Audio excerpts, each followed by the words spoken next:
In this video, I'm going to give you a quick update on the Sig P365. Okay, so right here we have the Sig P365 and the Insider holster. This one's set up in the executive configuration. Great little carry setup for Penix. You can configure the Insider to every position you want imaginable. But done with a commercial for my holsters. So there's been a lot of rumors going around on the internet. I'm going to cover a couple things in this video. First, the rumors that are going around the internet, and then some conversations I've had with Poe Performance about the reliability of these guns. He's got one and it's been working great.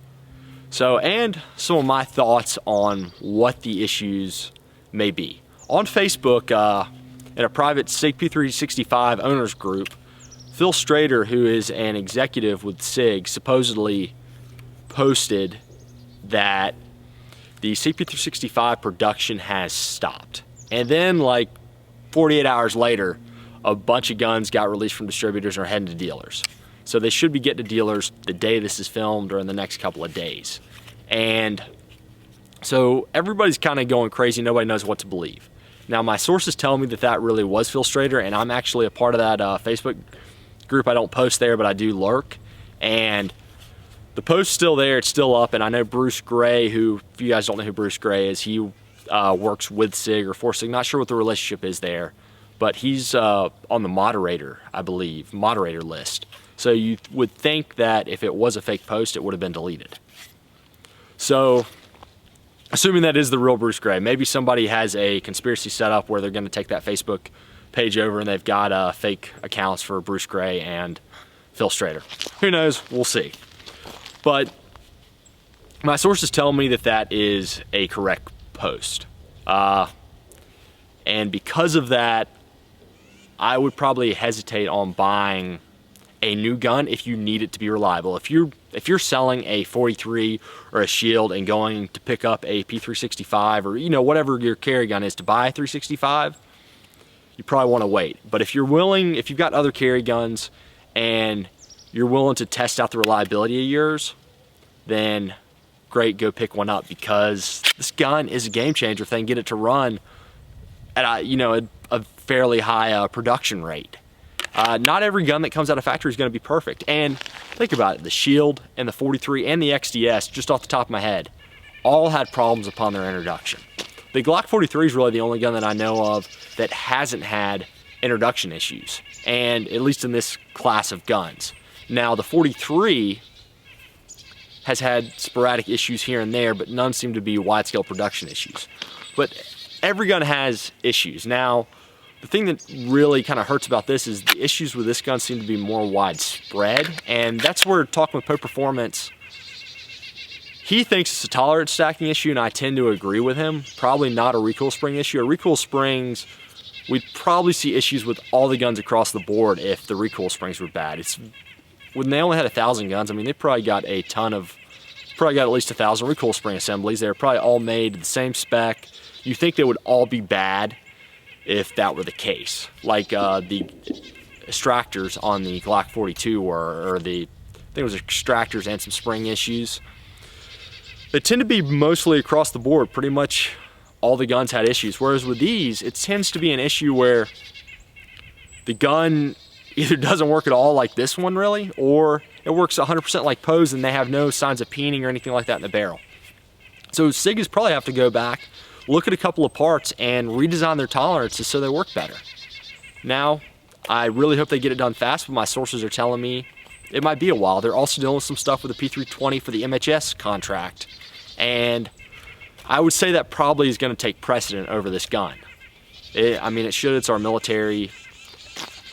So we'll see how long it takes them to work it out. But I am not sending this back till I know other people have gotten their gun back from Sig, and also till I can get another gun in hand so I can still make holsters for it. I've still got people ordering holsters for this gun, and they've seen my video. They're emailing me, they're talking to me about it.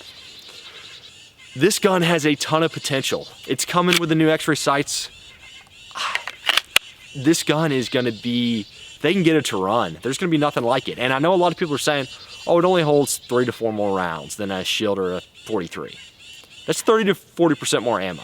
And 30 to 40% more ammo, 3 to 4 rounds may not sound like a lot, but I can tell you this, Monty and Austin, when they were shooting it in the original video, when they started comparing side to side to the 43 and the Shield, the capacity jumped out at them. We were loading mags all the way full, and they were like, you know, you shoot a 43, you're done in 6 rounds, you shoot this, you're done in 10, and that's not topping off for the extra +1. It makes a huge difference, and they're the same size, essentially. So,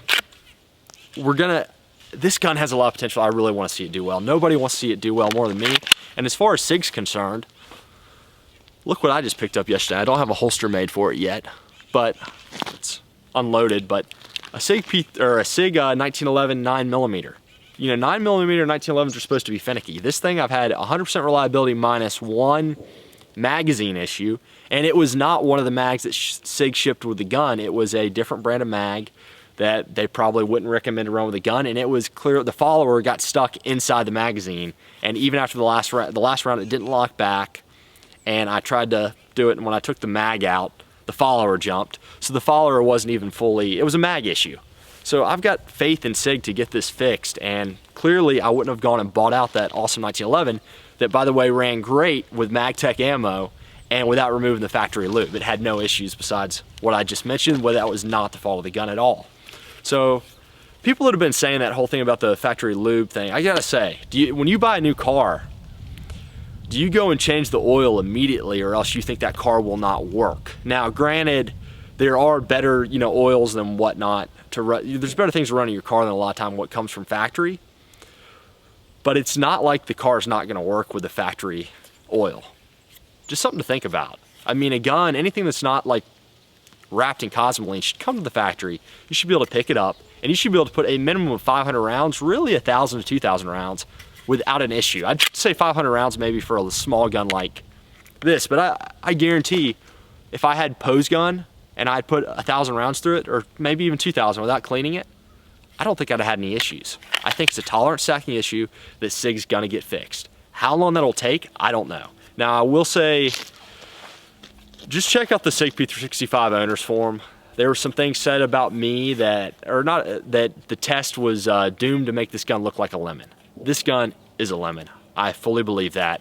The factory lube, from my research, SIG, I believe, uses EW25. I haven't been able to confirm that. But they're not using some sort of protective glue or anything like that that's gonna stop the gun from working. And SIG would be idiotic if they put any kind of lubricant or the protective grease or whatnot in there that the gun couldn't run with. And I don't think they'd do that. So take it for what it's worth, guys. Sample of one. There's plenty of other samples of these not working out there, and there's plenty of them working. It's a new gun. It has growing pains. So that's my thoughts. Oh, one thing I wanted to mention. Grip. I think the Sig P365 does have grip issues. And the reason I say that is I've had much fewer issues with reliability with this gun. I mean, I still had a lot of issues, you saw it, than other shooters. Monty and Austin had it at a much higher rate, and so did Michael at Link's Defense, who shot it. And all those guys are good shooters. You know, they're not Jerry Mikulik, but nor am I, or nor is anybody else. And